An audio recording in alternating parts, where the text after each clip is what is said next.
जय हिंद दोस्तों। आज हम लोग उत्तर मुगल काल के राजाओं के बारे में पढ़ेंगे।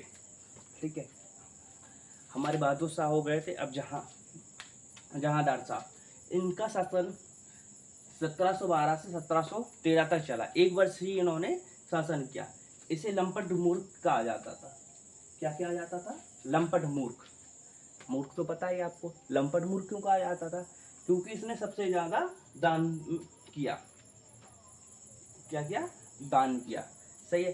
तुम्हारे पास अत्यधिक धन रहे, ठीक है, तुम दान करो। ठीक है, हमारे हिंदू धर्म में कहा गया है कि 10% दान करना चाहिए।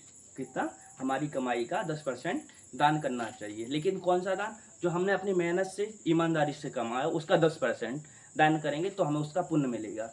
लेकिन इसने हद से ज़्यादा दान किया। इतना दान किया जो उसके बाद शासक हुए, उन्हें अपना सामान बेचना पड़ा। हम आगे पढ़ेंगे किस किस ने कौन सा सामान बेचा। ठीक है, यह शासक सैयद बंधु के द्वारा बना था। सैयद बंधु के द्वारा यह शासक बना था। इसके बाद हमें देखने को मिलता है, ये मारा जाता है, इसको फर्रुखसियर इसको मार डालता है। कौन? फर्रुखसियर मार डालता है। फर्रुखसियर का शासन 1713 से 1719 तक हमें देखने को मिलता है। कभी? 1713 से 1719 तक। इसे घृणक कायर भी कहते हैं।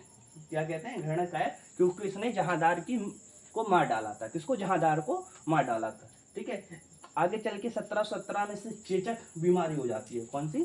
चेचक बीमारी हो जाती है, जो सफ़ेद सफ़ेद दाने वगैरह और सफ़ेद सफ़ेद बॉडी पड़ने लगती है, उसे चेचक बोलते हैं। ठीक है, तो एक अंग्रेज आया, हैमिल्टन। कौन? हैमिल्टन आया और इसने इसका इलाज किया। किसका?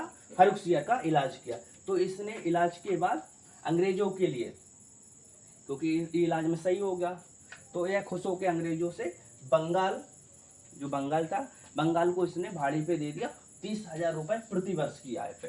कितना? 30 वर्ष पे इसने अंग्रेजों को लिए व्यापार के लिए दे दिया। कभी? व्यापार के लिए। यह हमारे कई बार क्वेश्चन में आ चुका है कि किसने अंग्रेजों को छूट दी सर्वप्रथम। तो फर्रुखसियर ने 1717 में इसने छूट दे दी। ठीक है, इसको अंग्रेजों का मैग्ना कार्टा कहा जाता है। क्या कहा जाता है? मैग्ना कार्टा कहा जाता है। ठीक है, 1717 में, इसी वर्ष 1717 में पेशवा बालाजी विश्वनाथ, जो मराठा पेशवा हुए हमारे, बालाजी विश्वनाथ से संधि हुई। कौन सी संधि हुई? छत्रपति जी के पद के बारे में। छत्रपति का पद को इसने मान्यता दे दी। किसने? फर्रुखसियर ने इसको मान्यता दे दी। ठीक है, इसे मराठा साम्राज्य का मैग्ना कार्टा कहा जाता है। क्या? मैग्ना कार्टा कहा जाता है। इसे एक मैग्ना कार्टा हमें देखने को मिलता है कि अंग्रेजों को छूट पे मैग्ना कार्टा मिला, और यह छत्रपति जी के पद पे हमें मैग्ना कार्टा देखने को मिला। जय हिंद दोस्तों।